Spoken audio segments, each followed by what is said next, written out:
2006年3月5日 ，K1 新西兰赛前新闻发布会上，一个不可一世的年轻人吸引了大家的注意。他不仅是没有将比自己大9岁的老将彼得·格雷厄姆放在眼里，对 K1 的老前辈更是出言不逊。And you waffled on a little bit. And the thing that bugged me the most is you disrespect all the superstars that made K1 what it is today, mate. They're still sitting here. They're still superstars. They made it for us. And you're trying to tell me you're going to be the champ for the next 20 years, mate? The world, you're freaking kidding me. Mate, it's not a press conference, it's a fight. And Hello. You have a big mouth. Yeah? Let me tell you something. I see your tape, I see you fighting. You look like an amateur. Now wait a second. It don't mean you're bad. You're good for an amateur. Okay. Something else. How old are you? is he going to bring up the same thing you brought up before? I'm just asking. Oh, everyone. I'm 30, man. Drop dead, motherfucker. 甚至在发布会上恶意挑衅激怒对手，大打出手。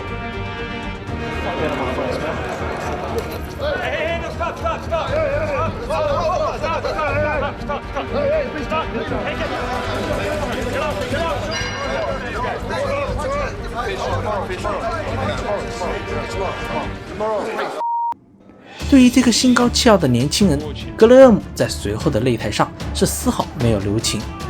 在第3回合2分54秒时，一记精彩的舍身后旋踢，直接是狠狠地打在这个小伙子的下巴上，当场 KO。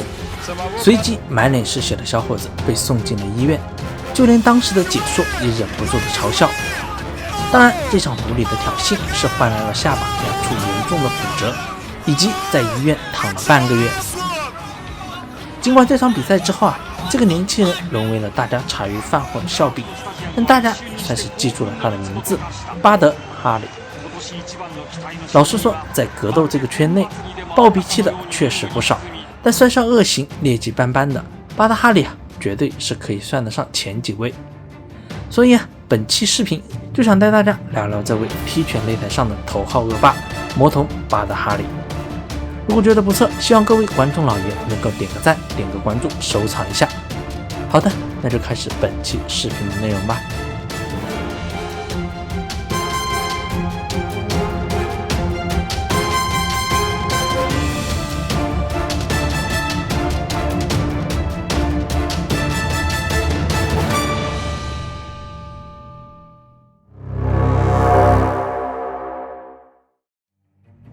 1984年12月8日，巴德·哈里出生在荷兰的阿姆斯特丹，父母是来自摩洛哥的移民。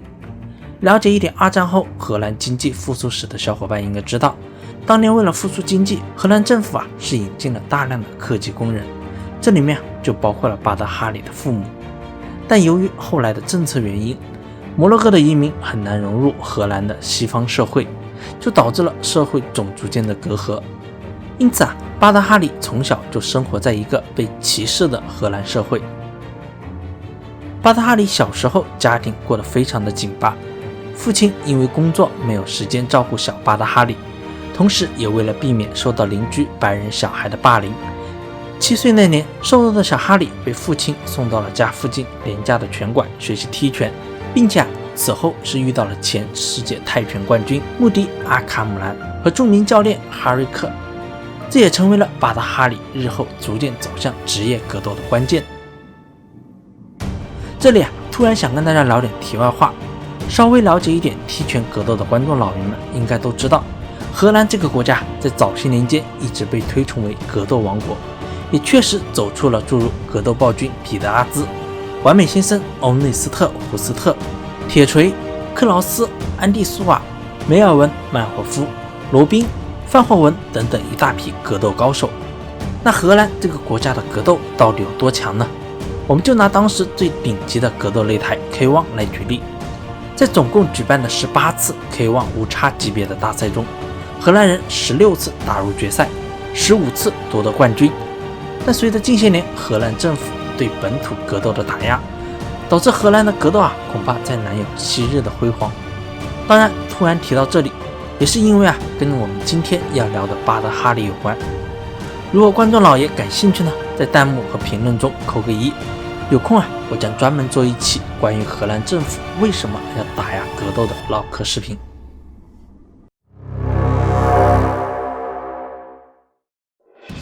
2000年1月19日，巴特哈利首次在阿姆斯特丹登上了职业擂台，但这场比赛仅仅只进行了1分39秒，当时还瘦不拉几的巴特哈利就被对手的回旋踢 KO， 可以说是出师不利。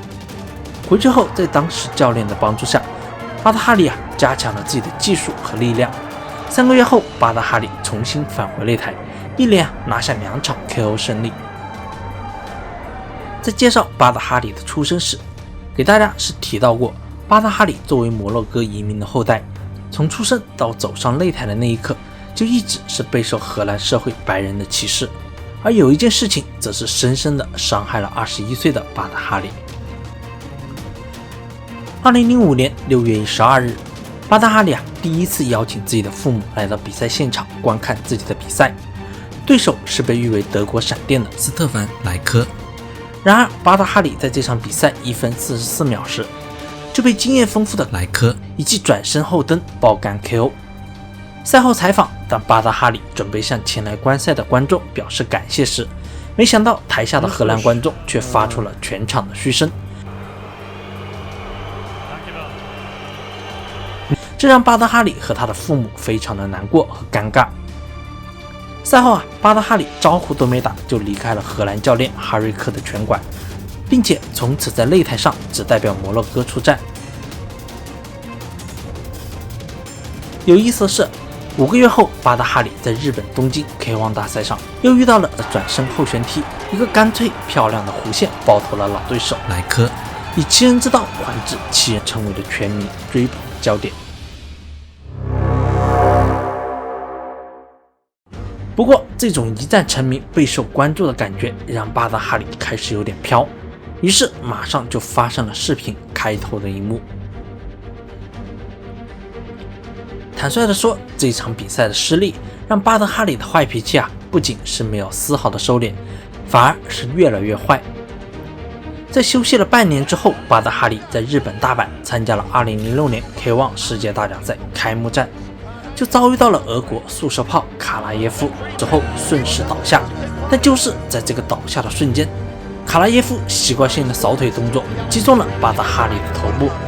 这个争议性的犯规动作也让巴特哈利对于裁判判决结果愤怒不满，气急败坏的巴特哈利甚至是直接在擂台上跟对手动手。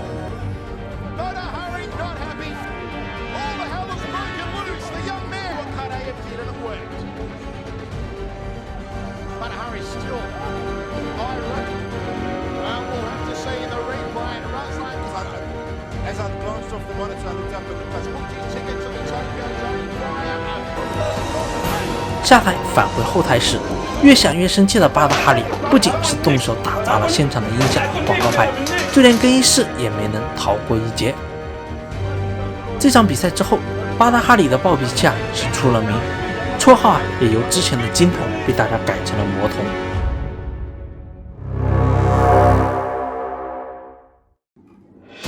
童。2007年和2008年，对于魔童巴特哈利来说，是写满复仇的全盛时代。首先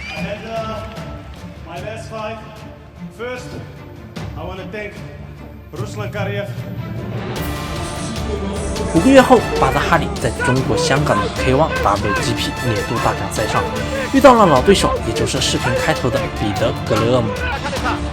这次巴特哈利已经不再是1年前的毛头小伙，因为如今的巴特哈利已经是手持2007年 K1 重量级冠军金腰带。最终这场比赛也是巴特哈利大获全胜，前功复仇，一雪前耻。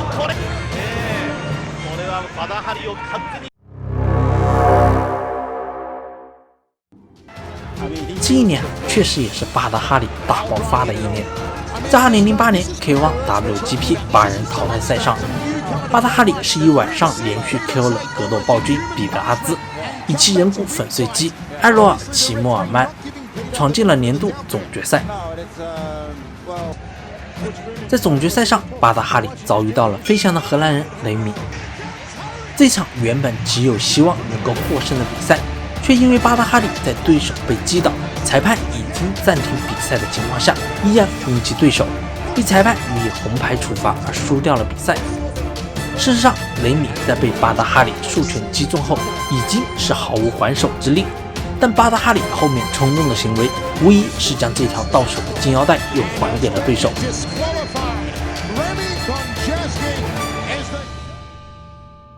如果说这一次只是巴达哈里的一时冲动，那2年后在一次 Showtime 重量级冠军卫冕战上，巴达哈里又碰到了前教练哈瑞克。一直对前教练怀恨在心的巴达哈里，在击倒前教练的学生海斯蒂·格泽斯的情况下，趁对手起身的时机，又一脚恶意偷袭了对手。这样的报复行为也彻底惹怒了当时的现场观众和对手的团队。面对全场要求巴达哈里道歉的呼声，巴达哈里是丝毫没有悔意，甚至是理所当然。最后还是被无辜挨打的格泽斯出面安抚了现场愤怒的观众。裁判是直接判处了巴达哈里输掉比赛，于是这条一次 Showtime 的世界冠军头衔也算是拱手让人。要知道这条金腰带还是巴达哈里1年前只花了45秒干掉了后来的世界 K1 总冠军巨神兵才拿到的。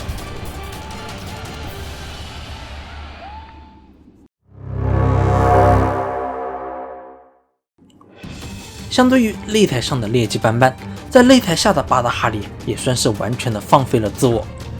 2010年正值职业生涯巅峰的巴达哈里，却因为暴力殴打等多项罪名被荷兰警方逮捕，其中包括8项暴力犯罪和1项藐视法律。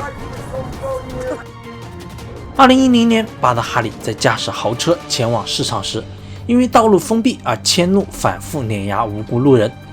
1年后，当时刚交往不久后的名模女友就报警指控巴达哈里家暴。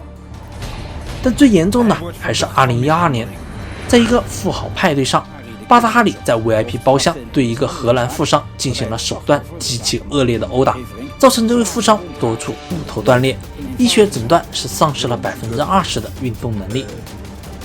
而后在另一场夜店斗殴，巴达哈里在混乱中是直接抄起了碎玻璃捅人。这种极度危险的行为也为巴达哈里带来了牢狱之灾。2012年7月25日，巴达哈里在得知之前殴打过的富商通过一些交易，让荷兰国家特警部队对巴达哈里进行了抓捕。预感到会有血光之灾的巴达哈里，最终是选择了向阿姆斯特丹当地警方自首的方式逃过了一劫，接受了6项刑事指控，最终是入狱服刑2年。出狱后的巴达哈里为了避免一些麻烦，是彻底告别了荷兰，搬回了摩洛哥老家居住。如今36岁的巴达哈里极少复出比赛。2016年到2019年3年时间里，巴达哈里只参加过3场格罗瑞的比赛，2次输给了格罗瑞现役重量级冠军里科·范霍文。唯一赢得的一场比赛是跟当年的老对手，也就是之前我们提到过无故挨了一脚白捡了一条金腰带的海斯蒂·格泽斯。不过这俩哥们赛后都因为药检呈阳性而被判定比赛无结果。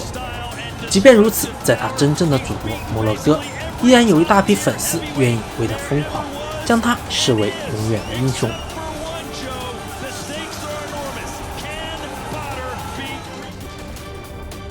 很难说如何去评价巴达哈里，尽管他没有诸多王位加冕，但他在擂台上实打实的击败了格斗暴君彼得阿兹、巨神兵等一大票世界级名将。获胜的106场比赛中，有93场 KO 对手，高达86%的 KO 终结率，让他成为了踢拳擂台上名副其实的暴君。而火爆的脾气加上背后一大票超级大佬的关系，巴达哈里在当年的影响力也是远远的超过了彼得阿兹这些实打实的前辈。但也正是因为他极容易爆炸的性格和滥用暴力的行为，将他职业生涯最宝贵的时间都断送在了监狱。这就是所谓的成也魔童，败也魔童。好的，下一期节目想跟大家不吹不黑的聊一聊李小龙传奇而短暂的一生。如果你也喜欢格斗，喜欢我的视频，别忘了关注我的频道，一个混迹在格斗圈的键盘侠。我们下支影片见，拜拜。